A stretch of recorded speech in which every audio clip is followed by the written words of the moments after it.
تباركم الله الذي خلق السماوات والأرض في 6 أيام ثم استوى على العرش يغشي الليل النهار يطلبه حثيثا والشمس والقمر والنجوم مسخرات بأمره ألا له الخلق والأمر تبارك الله رب العالمين ادعوا ربكم تضرعا وخفيا إنه لا يحب المعتدين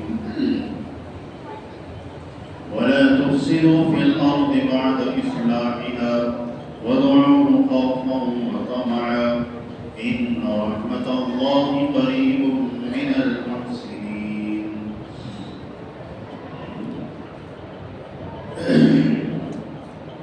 إن ربكم الله الذي بشک تمہارا رب اللہ جس نے آسمانوں کو پیدا کیا زمین کو پیدا کیا فی 6 ایام 6 دنوں کے اندر ثم استوى على العرش پھر عرش پر چلا افروز ہوا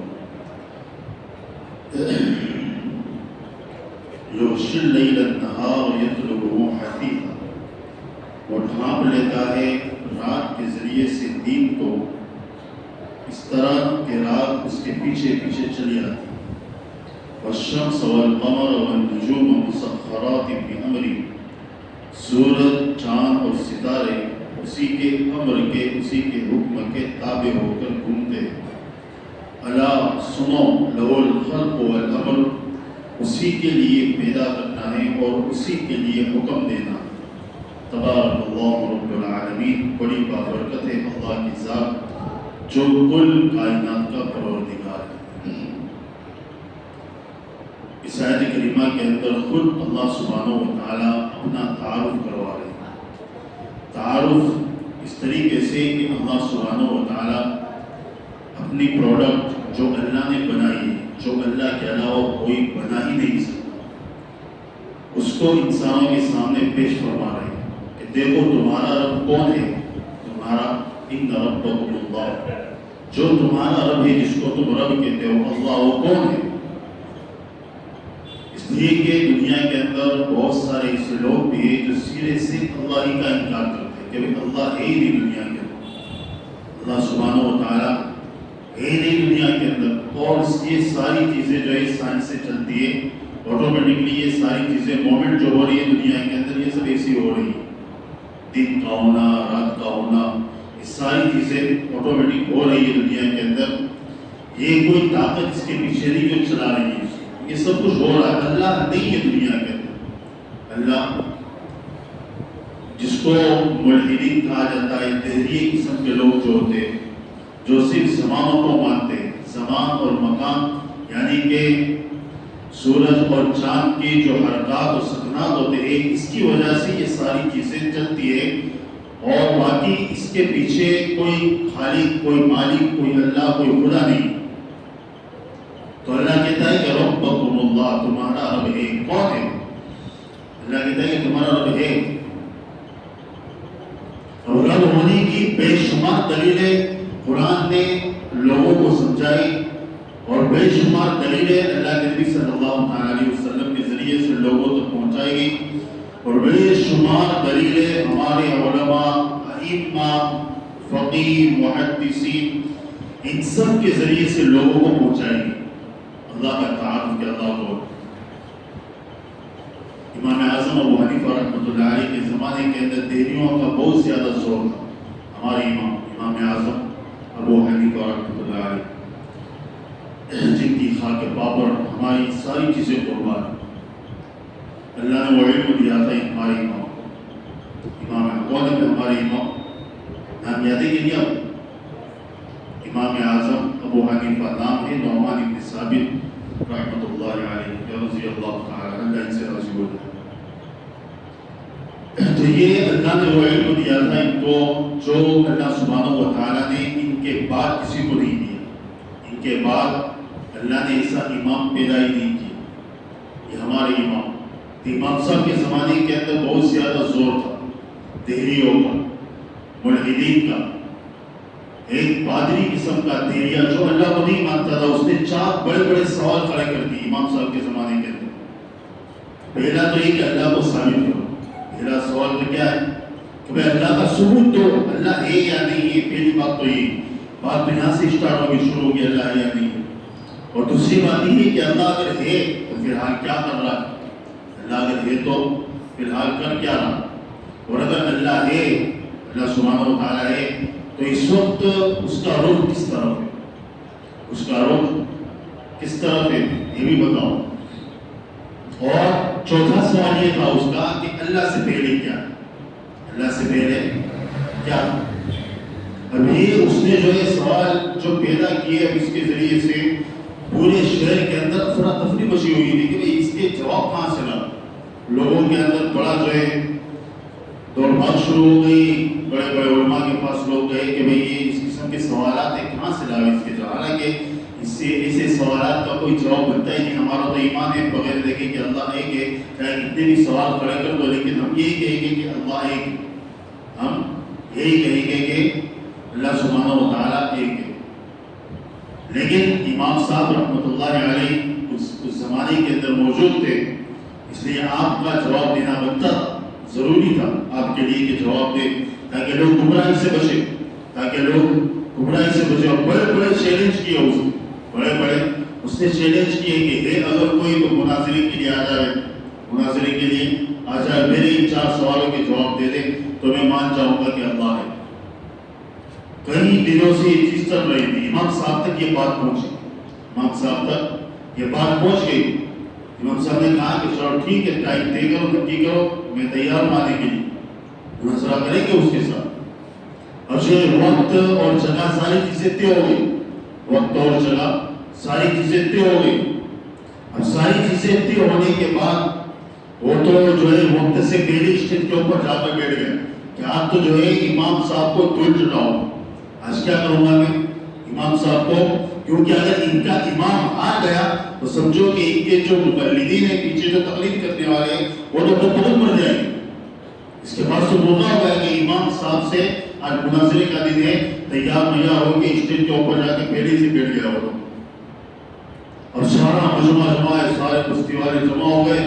اب یہ جو ہے انتظار کہتے ہیں امام صاحب، اس کا انتظار کر رہے، امام صاحب کا انتظار کر رہے۔ وقت جو تھا، جو متعینہ وقت تھا، وہ وقت آ چکا، لیکن امام صاحب کا کوئی عطا پتہ نہیں، امام صاحب کا کوئی عطا پتہ نہیں۔ کچھ ٹائم زیادہ ہو گیا، آدھا گھنٹہ ہو گیا، 1 گھنٹہ ہو گیا۔ اب یہ پادری کھڑا ہوا، یہ جو دہریہ تھا یہ کھڑا ہوا اور ناچنے لگا اسٹیج کے اوپر، اسٹیج کے اوپر ناچنے لگا کہ دیکھو تمہارا امام ڈر گیا، ہمارا امام کیا ہوا، ڈر گیا، آیا ہی نہیں مناظرے کے لیے، مناظرے کے لیے آیا ہی نہیں۔ جو وقت طے ہوا تھا اس کے اوپر وقت چلا گیا۔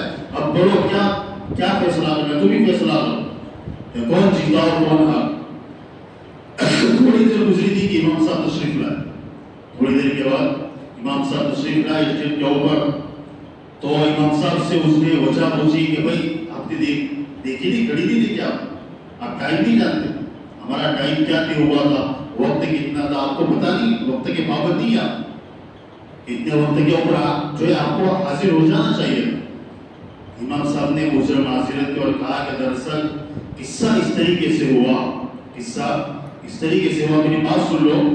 امام صاحب نے کہا کہ میں آ ہی رہا، وقت متعینہ کے اوپر پہنچ ہی جاتا، میں آ ہی رہا تھا، لیکن راستے کے اندر ندی پڑ گئی، تالاب، راستے کے اندر ندی پڑی، پانی کی نہر تھی۔ اب میرے پاس جو ہے اس پانی کو پار کرنے کے لیے کوئی سامان نہیں تھا، پانی کو پار کرنے کے لیے کوئی سامان نہیں تھا، کوئی کشتی نہیں تھی میرے پاس، میں کیا کرتا؟ تو میں تھوڑی دیر کنارے کے اوپر بیٹھ گیا، تھوڑی دیر کے لیے کنارے کے اوپر بیٹھ گیا۔ اب جسے ہی بیٹھا تھوڑی دیر ہوئی، جو ایک باجو کے اندر ایک درخت تھا، وہ درخت تو آٹومیٹک کٹنے لگا، وہ درخت کیا ہوا، آٹومیٹک کٹنے لگا، کٹنا شروع ہو گیا درخت، اور کٹنے کے بعد جو ہے اس کی پالش شروع ہو گئی، پالش کے بعد اس کے پٹیے بننا شروع ہو گئے، پٹیے بننے کے بعد اس کی کشتی بننا شروع ہو گئی۔ جب کشتی بن گئی پھر میں بیٹھ کے پانی پار کر کے یہاں پہنچا ہوں۔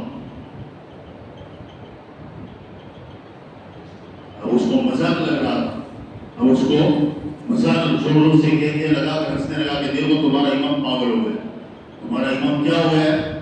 پاگل ہو گیا، ایسی باتیں کر رہا ہے دیکھی دیکھی۔ ایسا بھی کبھی ہوتا ہے، ایسا بھی کبھی ہوتا ہے کہ ایک درخت تو آٹومیٹک کٹنے لگے، اس کی جو ہے پٹیاں بننے لگے، اس کی آٹومیٹک کشتی تیار ہو جائے، اس کی آٹومیٹک کشتی تیار ہو جائے، اور یہ امام صاحب اس پہ بیٹھ کے یہاں پہنچ رہے، کہا کہ یہ پاگل آدمی سے کیا مناظرہ کرے، اس پاگل آدمی سے کیا مناظرہ کرے۔ امام صاحب علیہ رحمہ قربان چاہیے امام صاحب کے علم کے اوپر، آپ کی فقاہت کے اوپر، آپ کے جو ہے علم کے اوپر، کہ امام صاحب نے کہا کہ ظالم تیرے سوال کا جواب یہی، تیرے سوال کا جواب یہی ہے، میرا تیرا سوال یہ تھا کہ اللہ کو ثابت کرو کہ اس سے اللہ کا ثبوت ہو رہا، اس کو کہا کیسے؟ کہا کہ جس طرح تیری سمجھ میں نہیں آ رہا نا کہ آٹومیٹک درخت کٹا، پٹیے بنے، کشتی بنی، یہ ساری چیزیں کسی کے بنائے بغیر نہیں بن سکتی، کسی کے بنائے بغیر بن سکتی ہے کہ نہیں بن سکتی۔ اتنا بڑا آسمان، اتنی بڑی زمین، اتنا بڑا سورج، ستارے، اور یہ رات کا آنا، دن کا جانا، یہ ساری چیزیں آٹومیٹک ہو رہی، یہ ساری چیزیں آٹومیٹک ہو رہی ہے۔ کوئی تو ہے جو اس کو چلا رہا ہے، کوئی تو جس طرح تو ہنس رہا ہے کہ بغیر کسی کے بنائے کشتی نہیں بنتی، اسی طرح بغیر کسی کے چلائے دنیا نہیں چل سکتی، بغیر کسی کے چلائے دنیا نہیں چل سکتی۔ تیرا ایک مسئلہ تو حل ہو گیا، دوسرا مسئلہ تیرا یہ تھا کہ اللہ سبحانہ و تعالیٰ کہاں ہے، اللہ سبحانہ و تعالیٰ کہاں ہے۔ امام صاحب نے کہا کہ تم موم بتی جلا، کیا کر تم موم بتی جلا، اس نے موم بتی جلائے، کہا دیکھ کر کہ اس موم بتی کی روشنی کہاں کہاں جا رہی، اس کی دشا نکی کر، اس کی دشا نکی کر کے مشرق میں، مغرب میں، پورب میں، پچھم میں، کہاں یہ تو چاروں طرف ہے، اللہ بھی چاروں طرف، اللہ سبحانہ و تعالیٰ کی ذات بھی ہر جگہ ہے، اس طرح اس کی روشنی، موم بتی کی روشنی ہر جگہ ہے، اس طرح اللہ سبحانہ و تعالیٰ ہر جگہ کے اوپر ہے۔ اور تیسرا سوال تیرا کیا تھا؟ تیسرا سوال تیرا یہ تھا کہ اللہ سے پہلے کیا ہے، اللہ سے پہلے کیا ہے؟ امام صاحب نے کہا کہ الٹی گنتی گننا شروع کر دے، کیا کر؟ الٹی گنتی گن، کہا 10 9 8 7 6 5 4 3 2 1، پھر رک کیوں گیا؟ آگے کچھ نہیں، آگے بس اللہ ہے کہ اس سے پہلے، اللہ ہے کہ اس سے پہلے کچھ نہیں ہے۔ تیرا چوتھا سوال کیا تھا؟ کیا تھا چوتھا سوال؟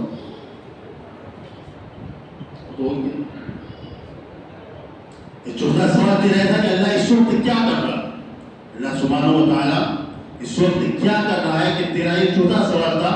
امام صاحب نے کہا کہ وہاں سے آپ کھڑے ہو جاؤ، وہ بیٹھا ہوا تھا ماشاءاللہ اسٹیج کے اوپر، کرسی کے اندر، امام صاحب نیچے بیٹھے ہوئے تھے، امام صاحب نیچے بیٹھے ہوئے تھے۔ امام صاحب نے کہا کہ آپ کھڑے ہو جاؤ، یہاں جاؤ، میں وہاں آ جاتا ہوں، پھر میں جواب دیتا ہوں، پھر میں آپ کو جواب دیتا ہوں۔ وہ اس کو کرسی پر سے اٹھایا، نیچے بٹھایا، اور امام صاحب چل کر کرسی کے اوپر بیٹھ گئے، اور اس سے کہا کہ دیکھ اللہ نے بھی یہ کیا، اللہ نے بھی یہ کیا کہ تجھے ذلیل بنا کر نیچے بٹھایا اور مجھے عزت والا بنا کر اوپر بٹھایا۔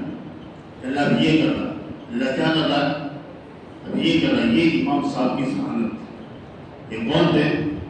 امام صاحب علیہ رحمہ ایک مرتبہ مدینہ المنورہ تشریف لائے، یہ تفسیر سے اس کا کوئی تعلق نہیں، لیکن واقعہ یاد آ گیا تو بیان کرتے تھے۔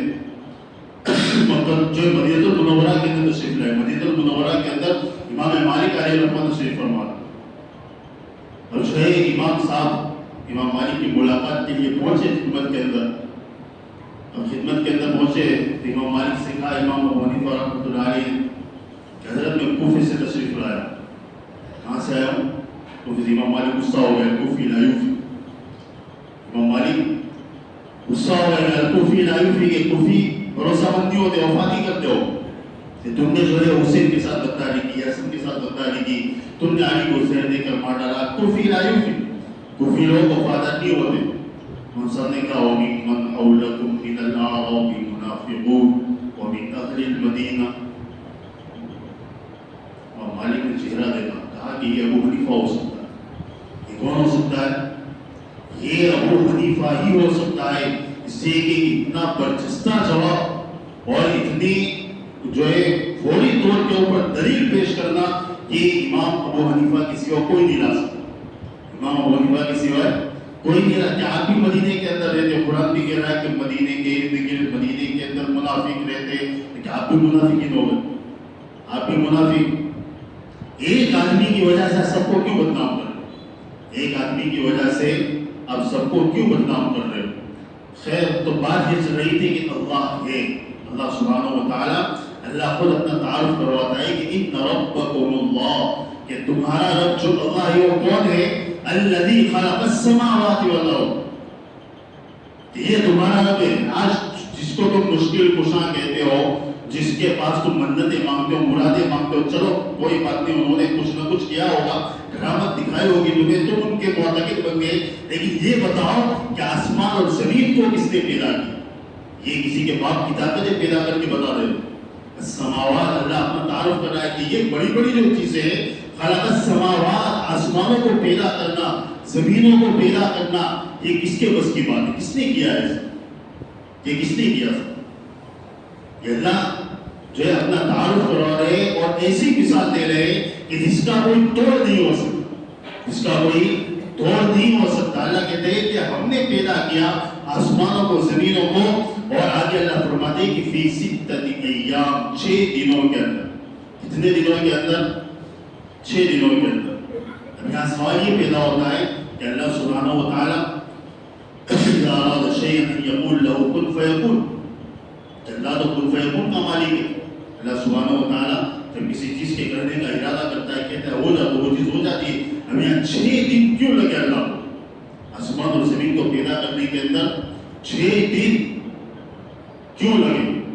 اس کے مختلف جوابات علماء کرام مفسرین نے دیے۔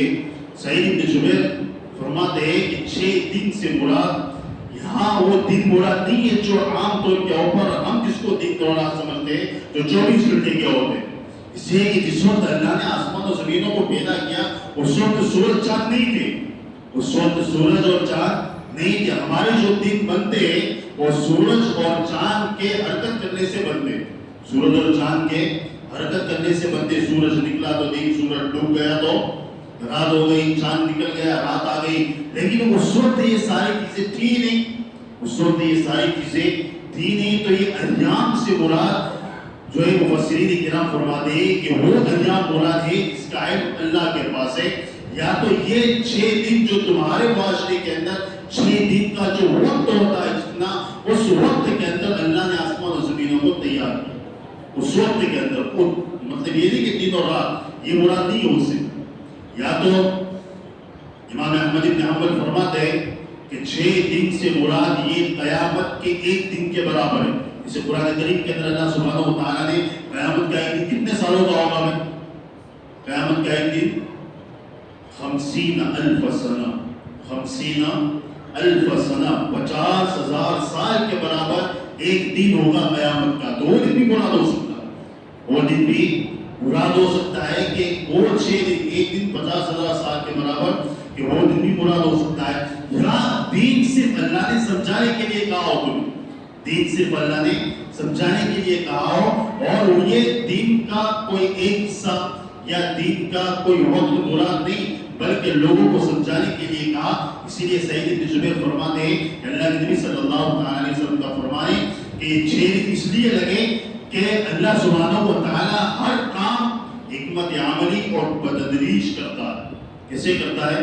حکمت عملی کے ساتھ اور بتدریج کرتا ہے، دھیرے دھیرے، جوش کے ساتھ نہیں۔ جیسے ماں کے پیٹ کے اندر بچہ یہ 9 مہینے کے اندر کمپلیٹ ہوتا ہے، کتنے مہینے کے اندر؟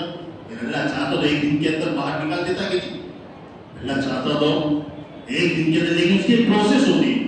کیا ہوتی ہے؟ 9 مہینے اللہ سبحانہ و تعالیٰ جو ہے بچے کو ماں کی رحمدانی کے اندر بناتا ہے، کیا کرتا ہے؟ ایک پروسیس کے تحت اس کی پیدائش ہوتی ہے، 9 مہینے لگتے ہیں۔ اب یہاں بھی آپ کہیں گے، یہاں بھی آپ کہیں گے کہ اللہ 1 دن کے اندر کیوں پیدا نہیں کر دیتا ہے؟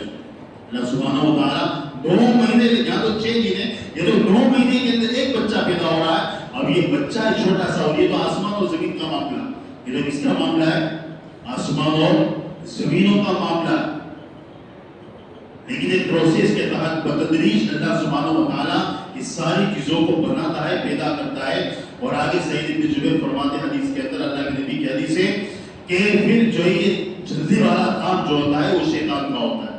تاجیل من الشیطان کہ شیطان کی طرف سے جلد بازی ہوتی ہے. اس لیے اللہ کا ہر کام بتدریج ہوتا ہے, حکمت عملی کے ساتھ ہوتا ہے. اس لیے اللہ سبحانہ و تعالیٰ نے اپنی حکمت کے ساتھ اس کائنات کو بنایا اور آسمان اور زمینوں کو پیدا کیا. ایک جگہ پر اللہ فرماتے ہیں کہ ہم نے زمین کو 2 دن کے اندر پیدا کیا. زمین کو 2 دن کے اندر پیدا کیا. اب 2 دن زمین کو پیدا کرنے کے اندر لگے اور 2 دن زمین کی ضرورتوں کو پیدا کرنے کے اندر لگے. 2 دن زمین کی تو نباتات, جمادات, شجر, حجر, ندی, نالے, پہاڑ, سمندر, یہ ساری چیزیں کتنے دنوں میں پیدا ہوئی؟ 2 دن کے اندر. 2 کتنے ہو گئے؟ 4. فقضاهن 7 سماوات فی یومین. پھر اللہ فرماتے ہیں کہ پھر ہم نے 2 دنوں کے اندر کس کو بنایا؟ 2 دن کے اندر آسمان کو. 6 دن ہو گئے. علماء فرماتے ہیں کہ یہ کام شروع ہوا اتوار کے دن سے. کب سے شروع ہوا؟ اتوار سے. یہ سمجھانے کے لیے ساری بات. یہ ہفتہ جو بنایا نا, ہفتہ 8 دن. علماء فرماتے ہیں کہ اتوار سے اللہ نے زمین کو پیدا کرنا شروع کیا. اتوار اور پیر, اتوار اور پیر یہ 2 دن زمین بنی. منگل اور بدھ کو یہ ساری چیزیں جو زمینوں کے اوپر ہیں, نباتات, جمادات, تو ساری چیزیں, شجر, حجر وغیرہ, یہ ساری چیزوں کو 2 دن کے اندر بنایا. اور جمعرات اور جمعہ کو اللہ نے آسمان بنایا. جمعرات اور جمعہ کو آسمان. اور یوم السبت یہ چھٹی کا دن. یوم السبت کیا ہے؟ سبت کہتے ہی انقطاع. سبت کس کو کہتے ہیں؟ انقطاع کو. سبت والے دن یعنی ہفتے والے دن کچھ نہیں, ہفتے والے دن کچھ نہیں کیا. اور رحمان وعلی العرش استوى کہ 7ویں دن اللہ سبحانہ و تعالیٰ اپنی شاید شان عرش کے اوپر جلوہ افروز ہو. یہ کائنات کا نظام ہے جو اللہ سبحانہ و تعالیٰ. لیکن ہمیں یہ سمجھنا ہے کہ یہ ساری چیزیں متشابہات کی قبیل سے ہے. اس کے اوپر ہمارا ایمان ہے, لیکن اس کی حقیقت اور کیفیت کو اللہ جانتا ہے. اس کی حقیقت اور کیفیت کو, اس سے وہ 6 دن ہماری مراد نہیں ہے جو دنیا کے اعتبار سے 6 دن مراد ہوتے ہو. یہ 6 دن مراد نہیں ہے. یہ 6 دن مراد نہیں ہے, بلکہ اس کا علم بھی اللہ کے پاس ہے کہ وہ کتنے دن, کتنا وقت ہے اور کتنا ٹائم لگا اس کو بنانے کے اندر. اس کا علم اللہ کے پاس ہے. ثم استوى على العرش. پھر اللہ سبحانہ و تعالیٰ عرش پر جلوہ افروز ہوا. اب یہاں اس کی تفسیر کریں گے, تھوڑا وقت زیادہ نکل جائے گا, اس لیے یہاں سے انشاءاللہ کل بیان کریں گے. اللہ سبحانہ و تعالیٰ کی بات. سبحان اللہ.